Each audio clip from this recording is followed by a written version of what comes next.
ذات باری تعالیٰ تو ہر جگہ موجود ہے اور حاضر و ناظر ہے، تو پھر وحی کی دو قسمیں کیوں ہیں؟ یعنی ایک تو حضرت جبرائیل علیہ السلام کے ذریعے سے ہے اور اللہ خود بھی رابطہ فرما لیتا ہے، اور دوسری بات یہ ہے کہ پیغمبر بھی تو ہماری طرح انسان ہوتے ہیں، پھر ان کو یہ مرتبہ کیسے ملتا ہے؟ ذات باری تعالیٰ تو ہر جگہ موجود ہے، مگر ایک بات پہ غور کرنا چاہیے کہ سورج تو ہر جگہ موجود ہے، مگر ہر روشن جگہ کو سورج نہیں کہتے۔ ذات باری تعالیٰ کا جلوہ تو ہر جگہ موجود ہے، مگر وہ اللہ جو مکین ہے اس کے لیے ایک مکان ہے، وہ ایک ذات ہے، اور باقی سب صفات ہیں اور اس ذات کے جلوے ہیں اور اس کا اظہار ہے۔ اللہ ایک جگہ مقید نہیں، جیسے بیت اللہ ہے تو وہ اللہ کا گھر، مگر اللہ ہر جگہ موجود ہے۔ عرش کا مقام اور ہے، لامکان اور ہے، حالانکہ ہر شے ہر جگہ موجود ہے، لیکن ہر شے اس طرح ہر جگہ نہیں ہے۔ جبرائیل علیہ السلام کا مقام اور ہے، وحی کا مقام اور ہے، اور قرب کا مقام اور ہے۔ جس کی آپ عبادت کرتے ہیں یہ اور ہے۔ جب آپ اللہ کی عبادت کرتے ہیں تو جو باہر ہے وہ کون ہے؟ وہ بھی اللہ ہے، اور جو اندر ہے وہ بھی اللہ ہے۔ انسان سوچتا ہے کہ یہ کیسے ہو سکتا ہے؟ کئی بڑے فقراء اس میں سے گزر گئے اور پھر کہتے ہیں کہ میں کس طرح بات کروں، کیونکہ جب کبھی میں مستی میں مقام ہوش سے نکل جاتا ہوں تو اپنے سجدے کا حرم کو حکم فرماتا ہوں میں، یعنی میں حرم کو سجدہ کروں اور حرم مجھے سجدہ کرے۔ یہ بظاہر ایک ہے لیکن ایسا نہیں ہے، اس لیے اللہ تعالیٰ نے وحی جبرائیل امین علیہ السلام کے ذریعے بھیجی ہے، ورنہ جبرائیل امین علیہ السلام کی کیا ضرورت تھی؟ عقل والوں نے کہا کہ خیال کا نام جبرائیل علیہ السلام ہے اور موت کا نام اسرائیل علیہ السلام ہے۔ اسی طرح میکائیل علیہ السلام بارش برسانے والا اور پیسہ دینے والا ہوتا ہے، بادلوں کا نام ہی تو میکائیل علیہ السلام ہوتا ہے۔ یہ رعد اور برق فرشتے ہی تو ہوتے ہیں، باقی جو فرشتے ہیں وہ رکوع اور سجود میں ہیں۔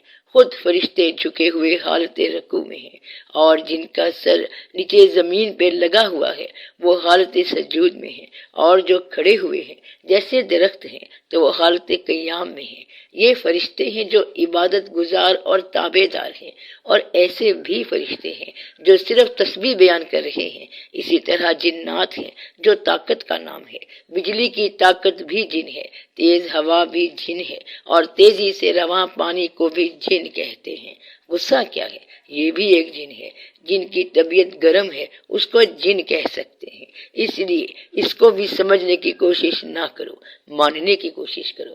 اگر کوئی یہ کہے کہ جبرائیل علیہ السلام ایک خیال کا نام ہے تو پھر کل کو وہ پیغمبر بننے کی کوشش کرے گا، بس وہ شخص یہاں مار کھا جائے گا۔ پیغمبر تو پیغمبر ہے، چاہے اس کے پاس جبرائیل علیہ السلام آئے تب پیغمبر، اور نہ آئے تب بھی پیغمبر ہے۔ یہ نہ ہو کہ کبھی آپ یہ کہہ دو کہ فلاں شخص کا خیال بھی تو پیغمبر جیسا خیال ہے، اس طرح تو وہ گمراہ ہو گیا۔ اس لیے یہ ضروری بات ہے کہ علم صرف اطاعت کے ساتھ ملتا ہے۔ اگر علم بظاہر نظر آتا ہو اور اطاعت نہ ہو تو وہ گمراہ ہو جائے گا۔ جو علم متی نہیں ہے وہ گمراہی ہے۔ ایک بات یاد رکھو کہ اس آدمی کے علم کو قبول نہ کرنا جس کی آخرت آپ کو قبول نہ ہو۔ مطلب یہ ہے کہ کوئی کہے کہ لارڈ برٹرینڈ رسل نے یہ بات کی ہے تو اگر اس کی عاقبت آپ کو پسند نہیں ہے تو اس کی بات وصول نہ کرنا۔ بس یہ بات یاد رکھو۔ اس لیے آپ کو وہ علم چاہیے جو آپ کے اکابرین کا علم ہے، باقی علم کی ضرورت ہی کوئی نہیں ہے، کیونکہ باقی سب جھوٹ ہے۔ اگر کوئی یہ کہے کہ فلاں انگریز نے اسلام پر فلم بنائی ہے اور فلم سے ایمان تازہ ہو جاتا ہے تو ایسا نہیں، بلکہ ایمان ضائع ہو جاتا ہے۔ آپ اگر ایمان کو فلم میں دیکھنا چاہو گے تو یہ کبھی بھی نہیں ہو سکتا، کیونکہ ایمان صرف عقیدے میں ہے۔ اس لیے اس بات سے ڈرا کرو اور بچا کرو۔ پیغمبر اگرچہ عام انسان کی طرح ہوتے ہیں، لیکن جب اللہ کی طرف سے وہ پیغمبر بن گئے اور اللہ کا نام بلند کرتے ہیں تو وہ عام انسان نہیں رہتے۔ اس لیے بہت ہی احتیاط کیا کرو، ان کا مرتبہ دیکھ لو اور اطاعت کرتے جاؤ۔ اگر آپ پیغمبر کے عمل کی کاپی کرنے لگ جاؤ کہ ہم ان کی طرح کا عمل کر لیں، لیکن پھر آپ کو یہ بات سمجھ میں نہیں آئے گی کہ ان کے پاس مرتبہ کہاں سے آ گیا اور وہ پیغمبر کیسے بن گئے۔ زیادہ اطاعت کرنے والے اور اطاعت پر فخر کرنے والے اور ان جیسا ہونے کی کوشش کرنے والے اکثر گمراہ ہو جاتے ہیں۔ اس فرق کا خیال رکھنا چاہیے کہ میں بالکل ویسا انسان ہوں لیکن میں کبھی ویسا نہیں ہو سکتا۔ تو یہ جو فرمان ہے انا بشر مثلکم، تو وہ ہے تو مثلکم، لیکن اس طرح مثلکم نہیں ہے۔ اتنی بھی آسان بات نہیں ہے کہ وہ ہمارے جیسے انسان ہیں۔ آپ خود دیکھو کہ ان صلی اللہ علیہ وآلہ وسلم کا نام ہے اور آپ لوگوں کا کلمہ ہے، یعنی ان صلی اللہ علیہ وآلہ وسلم کا نام ہے اور آپ کا دین ہے، تو وہ ہمارے جیسے کیسے ہو گئے؟ یہ جو انہوں نے کہا کہ میں تمہارے جیسا ہوں تو وہ اور بات ہے۔ آپ کبھی یہ نہ کہنا کہ وہ ہمارے جیسے ہیں، یہ بھی نہ کہنا کہ پیغمبر ہمارے جیسے ہیں۔ یہ دراصل انہوں نے تب کہا جب لوگوں نے کہا کہ پھر آپ صلی اللہ علیہ وآلہ وسلم ہی اللہ ہو۔ پھر انہوں نے فرمایا کہ انا بشر مثلکم، یعنی میں تمہارے جیسا انسان ہوں۔ یہ اللہ نے کہا کہ ان لوگوں سے کہہ دیجئے کہ میں تمہاری طرح انسان ہوں، ورنہ یہ آپ کو اللہ ہی کہنے لگ جائیں گے۔ اگر تم کہو گے کہ وہ ہماری طرح کے انسان ہیں تو تم گمراہ ہو جاؤ گے۔ یہ بڑا باریک نکتہ ہے اور خیال کرنے والا مقام ہے۔ اگر ہمارا باپ کہہ دے کہ میں تمہاری طرح کا انسان ہوں تو یہ بات ہم مان لیتے ہیں، لیکن ہمارا تو باپ ہے اور اس کا ایک مقام ہے اور ادب ہے، تو اطاعت گزاروں کے لیے وہ مقام اور ہے۔ تو آپ یہ واضح طور پر سوچ لو کہ ان کے کہنے کا مفہوم کیا تھا اور آج آپ کے کہنے کا مفہوم کیا ہے۔ اللہ تعالیٰ جو ہے وہ ہر جگہ ہے تو وہ بھی اللہ تعالیٰ، لیکن جو اللہ ہے وہ اللہ ہی ہے، بس یہ یاد رکھنا۔ کیا پیغمبروں کے مقامات میں کوئی فرق ہے؟ ایسا نہیں ہے کہ ان کے نمبر لگے ہوئے ہیں، لائن ایک ہی چلی آ رہی ہے۔ کسی نے اتنا کام کرنا تھا، کسی نے کچھ اور کام کر دیا۔ یہ پیغمبروں کی صفات کا ذکر نہیں ہے، بلکہ یہ اللہ تعالیٰ کی عنایات کا ذکر ہے۔ ہم عنایات کی بات کرتے ہیں، یہ نہ کہنا کہ موسیٰ علیہ السلام کو جوتیاں اتارنی پڑ گئی ہیں۔ پیغمبروں میں کبھی فرق نہیں نکالنا۔ اللہ کا فرمان ہے کہ ہم ان رسولوں میں کوئی فرق نہیں کرتے۔ خبردار، پیغمبروں میں کوئی فرق نہ نکالو، ان کے مرتبے اللہ کے ہاں ہیں۔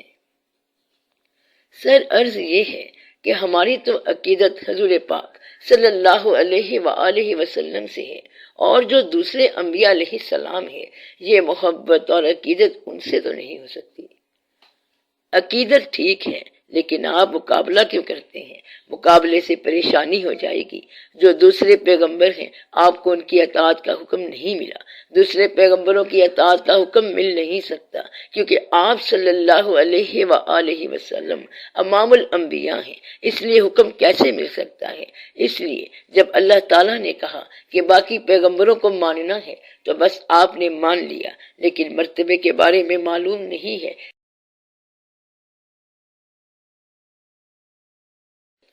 یہ تو اللہ تعالیٰ کی عنایات ہیں کہ کوئی پیغمبر بن گیا۔ اب ایک عنایت کا دوسری عنایت سے مقابلہ کرنے کا کیا مطلب؟ یہ مقابلہ نہیں کیا جا سکتا، وہاں مقام کچھ اور ہے۔ تمام پیغمبر آپ کے پیغمبر یعنی حضور پاک صلی اللہ علیہ وآلہ وسلم کے متی ہیں۔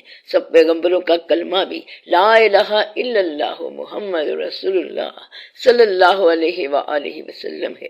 جب حضور پاک صلی اللہ علیہ وآلہ وسلم کو معراج عطا ہوا تو وہاں موسیٰ علیہ السلام سے ملاقات ہوئی۔ انہوں نے حضور پاک صلی اللہ علیہ وسلم سے کہا کہ حضور پاک صلی اللہ علیہ وآلہ وسلم آپ کے جو اولیاء امت ہیں ان کا درجہ پرانے انبیاء کے برابر ہے، کچھ ہمیں بھی آنے والے زمانے کا کوئی ولی دکھائیں۔ آپ صلی اللہ علیہ وآلہ وسلم نے امام غزالی رحمت اللہ کو بلا لیا۔ موسیٰ علیہ السلام نے امام غزالی رحمت اللہ سے پوچھا نام کیا ہے؟ انہوں نے پورا شجرہ بتانا شروع کر دیا۔ موسیٰ علیہ السلام نے کہا کہ میں نے تم سے صرف تمہارا نام پوچھا تھا اور تم نے دادا کا نام بھی بتا دیا، سوال کا جواب لمبا نہیں دیتے۔ امام غزالی رحمت اللہ نے کہا کہ اللہ تعالیٰ نے آپ سے پوچھا تھا کہ آپ کے ہاتھ میں کیا ہے، اور آپ نے کہا تھا کہ یہ چھڑی ہے، اس سے درختوں کے پتے توڑتا ہوں اور بکریوں کو کھلاتا ہوں۔ حضور پاک صلی اللہ علیہ وآلہ وسلم کے ہاتھ میں چھڑی تھی۔ آپ صلی اللہ علیہ وآلہ وسلم نے اس کو غزالی رحمت اللہ کی ٹانگ پر مار کر فرمایا کہ خیال کرو یہ پیغمبر ہیں۔ کہتے ہیں جب غزالی رحمت اللہ پیدا ہوئے تو ان کی ٹانگ پر نشان تھا۔ یہ ریکارڈڈ واقعہ ہے۔ تو پیغمبروں کا مکمل ادب کرنا چاہیے۔ یہ جو لوگ کہتے ہیں کہ ہم نے عیسائیوں کو جھوٹا ثابت کر دیا، تو یہ تو بڑے حساب کتاب کی بات ہے اور بڑی احتیاط کی بات ہے۔ ہمارے لوگ اس طرح کی باتیں کرتے رہتے ہیں، ایک کا مقابلہ دوسرے سے کرتے ہیں۔ انہیں یہ پتہ ہونا چاہیے کہ ہر طرف شر پھیلا ہوا ہے، پہلے تم اس کو ٹھیک کرو۔ مگر یہ لوگ مقابلے اور مناظرے کر رہے ہیں، یہ ایسا کام کر رہے ہیں کہ دوسروں کو کافر ثابت کر دیں۔ اس لیے بڑی احتیاط کی ضرورت ہے۔ ایک شخص اپنے آپ کو مسلمان کہتا ہے اور دوسرا اسے کافر کہہ دیتا ہے، اور ایسا بھی ہوتا ہے کہ کوئی اپنے آپ کو کافر کہتا ہے اور لوگ اسے مسلمان کہنے لگ جاتے ہیں۔ پتہ نہیں کیا کرتے رہتے ہیں۔ دین کو ایک شعبہ اور پیشہ بنا دیا گیا ہے، تبلیغ پریکٹس بن گئی ہے اور سیاست بن گئی ہے۔ ہم نے خود دیکھا ہے، ایک بڑے جید عالم سے لوگ ملنے گئے، کسی جگہ میلاد ہو رہا تھا اور لوگ انہیں بلانے کے لیے گئے تو وہ فرمانے لگے کہ اتنے پیسے لوں گا۔ لوگوں نے کہا یہ تو بہت زیادہ ہیں، تو انہوں نے کہا کہ پھر تم میرے بیٹے کو لے جاؤ۔ یہ ایکچوئل واقعہ ہے۔ یہ لوگ پیسے لیتے ہیں، ایئر ٹکٹ لیتے ہیں اور بڑے بڑے کھانے کھاتے ہیں اور پھر حکمرانوں کے حق میں فتوے بھی دے دیتے ہیں۔ آپ کو یاد ہوگا کہ ایوب خان کا زمانہ تھا جب 2 عیدیں ہوئی تھیں۔ ایک دن لوگوں نے عید کی اور دوسرے دن گورنمنٹ نے فتویٰ دینے والے سے کسی نے پوچھا کہ تم نے کیا کیا؟ اس نے کہا عید کسے کہتے ہیں؟ عید تو خوشی ہوتی ہے، اور اگر گورنمنٹ خوش ہے تو عید ہی عید ہے۔ کچھ عرصہ پہلے ایک جگہ کے تو وہاں دیکھا کہ مغرب کی اذان ہو گئی ہے مگر نماز نہیں ہو رہی۔ اس طرح نماز لیٹ ہو گئی۔ کسی کی مجال ہے جو نماز پڑھ سکے؟ ایسے کئی بار ہوا ہے کہ جماعت کھڑی ہونے والی ہے اور ٹیلی فون آ گیا کہ ابھی ٹھہرو میں آ رہا ہوں۔ شاہی مسجد میں ایسا ہوا ہے، وہاں ظہر کی نماز 3 بجے پڑھی گئی۔ آپ کبھی ایسے نہ ہونا، کبھی ایمبیشیس نہ ہونا، کبھی مبالغہ نہ کرنا۔ دعا کروں کہ اللہ تعالیٰ آپ کو کبھی حق چھپانے والوں میں نہ بنائے اور جھوٹ بتانے والوں میں نہ بنائے۔ آمین یا رب العالمین۔ اللہ تعالیٰ آپ کو اپنے راستے پر چلاتا جائے۔ درمیانی راستہ مل جائے تو بہت اچھا ہے، سادہ زندگی گزر جائے تو بہتر ہے، نہ بہت حسرتیں ہوں اور نہ کوئی بوجھ ہو۔ نماز اللہ کی پڑھا کرو، اللہ کے لیے پڑھا کرو اور بندوں کی نہ پڑھا کرو۔ آپ سب لوگوں کے لیے خیریت کی دعا ہے۔ اللہ تعالیٰ سب پر اپنا فضل فرمائے۔ آمین یا رب العالمین۔